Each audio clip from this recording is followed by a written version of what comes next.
Good morning. Today is Sunday, June 14th, and I've just returned from my church services on TV. I watched them on YouTube. They do have them in Mass. I noticed that not in Mass, on YouTube rather, but I noticed that the priest and the deacon didn't have a mask on, but they flashed a little bit of the congregation and they had masks on. But when they gave out communion, they just focused on the crucifix. So I don't know if the priest put a mask on when he was giving out communion or not. I would hope that he did, but I don't know. But we have a birthday today. Today is my cousin Dale. Dale, it's your birthday. You know it. He lives in Toronto. Yeah. We were supposed to go on vacation next month, but the border is closed, and I was still a little nervous about going, I'll be honest with you. And I think Jim was going to go on his own, but then he said he wasn't going to go on his own. But we're going to go next year. I know we're going to go next year because I put that money aside for vacation and it's in a separate account, and I'm leaving it there because I'm anticipating that I am going to go on vacation. I had big plans for July. Remember remember when we had plans? Well, we don't have plans well, we have plans, I guess. But anyway, it's Dale's birthday. Dale says, "Shut up, Sandy. I know how much you can talk. I've been around you enough to know you can talk. Happy birthday to you. Happy birthday to you. Happy birthday, dear Dale. Happy birthday to you. Cha-cha-cha." I would send him a text, but I think he would get charged for it. So I'm not gonna. We have a Zoom meeting tomorrow. So a family thing. So I'll wish him a belated happy birthday tomorrow. We usually do it on Sundays, but we changed it to Mondays to accommodate one member of our family who shall remain nameless, who's never gone on, even though we changed it for that particular person. Anyway, either day is fine with me. And then today we also have a Zoom class at 4 o'clock. Dish with D is going to do a Zoom with Cat on Point at I think it's at 4 o'clock Eastern Standard Time. If you go on Dish with D's channel, she'll give you the information as far as what the thing is to get on it. Let me look. I'll let you know right now. Just a minute. She had sent me a text, so that's why I have the number. It is 259-643-9356. And the password is weight loss. And it's 3 p.m. Standard Time, 1 p.m. Pacific Time. So if you're seeing this in time, maybe you can click onto the Zoom and say hi to Kat over at Cat on Point. But it's also Vicki Riddell and her husband Dwayne. It's their 40th anniversary today, so you know they're going to get a song. 40 years. Happy anniversary, happy anniversary, happy anniversary, happy anniversary. Happy, happy, happy, happy, happy anniversary. Happy, happy, happy, happy, happy anniversary. 40 years. Yeah, you're catching up to me. I'm going to be 49 in July. Anyway, my shirt was my Uncle Bob's. It says half full, half, well, you can't see it, half full, half Irish. My father is 100% Irish. My mother was a mongrel. She was a little bit of this, a little bit of that, but she was everything. Actually, I think my mother's family is from Canada. Some of her family. But my my great-grandparents are from Ireland. I get confused. I thought my grandmother was, but I think she was born in Boston. But my father's side of the family is mostly in Boston, and then I have some in Minnesota, and I have some in Toronto, I have some in New York, I have some in New Jersey. We're all spread out all over the place, which is true of all families, I know. So today is Sunday. It's actually the truly first day of the week, and so my plan is to stay on track. I did pretty well yesterday. I did everything I told you I ate, so that was a good day for me. I woke up really hungry this morning. I don't know why. So I had breakfast. I had a slice of toast with some peanut butter on it. I had 2 hard-boiled eggs, 4 slices of bacon, a grapefruit, a peach, and a banana. So I think it was like a lot of points, though. I think it added up to 12 points, 10 or 12 points, 10 points, something like that. And then for dinner, I plan on having the sandwich like I had yesterday because I wanted to finish the.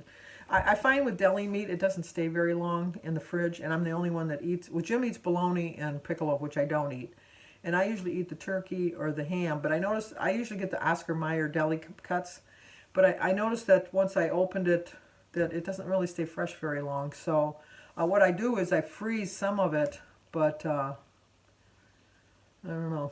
It's just, I wanted to finish it off. So I'm going to have that with probably a little bit of vegetables with it. And then for lunch I'm going to have some watermelon and some strawberries and raspberries. Like a fruit melody, so to speak. But I don't know. I lost my mojo there for a little bit, but you know what? I got it back. I'm just so thankful that it was just for a little bit that I lost my mojo. And I'm back on track now. And I'm going to, for sure, have a loss this week because I'm going to do really well this week. I just know it, and I'm going to just stay on track and focus on the getting to my goal. It's just like I told you, I'm not telling you how many pounds I got to get to anything because I put that puts too much pressure on myself. I'm going to just go back to like I had my through the whole pandemic. Well, it's still going on, but I mean, you know, like when we were locked down. My goal was just to have a loss every week, no matter what, and I kind of lost sight of track of that. And I've got my focus back. And that's my goal, is just to lose a little bit. I mean, I'll get there sooner or later, just a little bit at a time. And I'm not going to set like a major goal. Like I said, my doctor is going with the Weight Watcher goal, which is 160 pounds, which is like, what is that? 51.2 pounds away. So I can't focus on that number of 51.2 because that'll just throw me in a tizzy. But, you know, just focus on just a loss every week. And I'll hit it by next year then. A pound a week. I'll hit it by next year. So, like I said, this is the way I'm going to eat the rest of my life. I haven't put an expiration date on this diet. Because it's a diet, let's face it. I mean, you know, they can say it's a lifestyle, which it is. It's a lifestyle, but your diet is your lifestyle. That's how you eat. So, I just know that if I want to maintain or at least lose weight, I have to follow this plan and I have to follow this diet as it is. And I have no problems with that. That's the main reason why I eat full fat cheese. I eat full, 4% cottage cheese. I eat regular sour cream. I figured it into my daily life because once I get to that magic number, that doesn't mean that miraculously no matter what I eat is going to stay at that magic number. And if I eat food that I don't like and get to that magic number and go back to eating the way I want to eat, that weight's going to come right back on faster. Because I don't know about you, but I find that if I lose weight, I gain it faster. My body just rebels. So I don't know why. Well, I guess I know why it happens. The body's just like striving to get all that stuff back into your fat cells.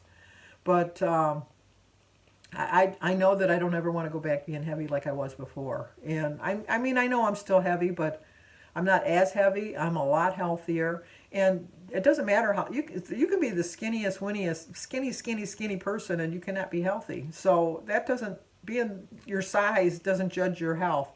Granted, if you're bigger and overweight, you're more likely to be unhealthy. But that doesn't necessarily mean that you are completely unhealthy. My numbers when I go for the doctors are pretty good. They really are. My doctor who's retired, which I wish I would have been this mindset when he was with my doctor, because he would have signed like a 185 goal weight for me. I know he would have. I just know for a fact that he would have. But he's gone. That was yesterday. Yesterday's gone. But anyway, he'd always look at my chart and then he'd say, "Oh, Sandy. If people were to look at your chart and then look up at you, they'd look at the chart again and look at you again and they'd say, 'Nurse, could you give me the right chart?'" Because I have excellent blood. You know, my cholesterol is perfect. My sugar is perfect. I really, truly think that I'll be off my medication for my blood pressure pills pretty soon because the last 2 times I've gone, she's lowered my dose. I started off with my, the Vasitec, which is an Allopril, which is for my blood pressure. I started off at 40 milligrams, and then she lowered me down to 25, and then to 20, and then 10. And the last time I went, she lowered it to 5. So I have heard, and I don't know how true it is, but I've heard that they don't completely take you off of that. They have to wean you off a little bit. So I'm hoping that when I go back and September that she's going to take me off it completely. And then the other one I take is for gout, which is hereditary in my family. So I don't think I'll ever be taken off of that one. My father had it, my mother took it, my son takes it, my brother takes it, my sister takes it. So I think it's just a family trait thing that we have. And as long as I take the pill, it keeps it in check. I know diet has a lot to do with it, so I really watch my diet too. But that one I think I'll probably always take. And then let's face it, the older you get, not necessarily always, but for a good time, a majority of the time, you're taking medications. It's just, that's what's, you save your money all your life just so that you can spend it all on medications when you're old and retired. So I'm determined not to do that. I'd rather spend the money on healthy fruits and vegetables and get my vitamins and nutrients that way. So I'm going to have my visit with my doctor tomorrow to find out about my results for my thyroid test. So I might be on another medication for that, but you know, I don't have a problem taking medications if it's something that's unavoidable. But my blood pressure is something that I can control if I had the proper diet and the proper weight. So that is within my control to control. So I'm going to be concentrating on that. And just giving myself some credit. You know, I'm 93 pounds. My brother is like so cheering me on to get to that 100 pounds. And so I said, Mike, I'm not telling you how much farther I have to go on that. I just tell you I had 93 pounds. And, you know, he says, no, I'm really pulling for you because my whole family is very supportive. They really are. And it's just a goal I've had my whole life. I've had this goal since I was like 25. So like for 50 years, I've had this goal. No, 50 years. I'm not that old. Sandy, you're not that old. Where's your math? That would be 45 years. Because I'm going to be 70. But for about 45 years, probably, I've been trying to lose 100 pounds. And so, actually since 1978. So that's even less time. So that, not that it's better. That's what, 22 and 20. That's 42 years still. Right? 77, 23. Oh, that's 43 years. Oh my gosh. That's a long time I've been trying to lose 100 pounds. So I'm going to be like shouting it from the rooftop once I hit that 100 pounds because I'm determined this time. I really am. And I can see it. I've never really, I came close one other time. Back in had to have been 85, right after my father passed. So it would have been like 84. I got down to 202 and then just completely lost track of everything. And it wasn't because my father died, because after my father died is when I started losing the weight. It's just I got distracted. I just got confident. And I don't even think I got confident. I got scared. I really got scared.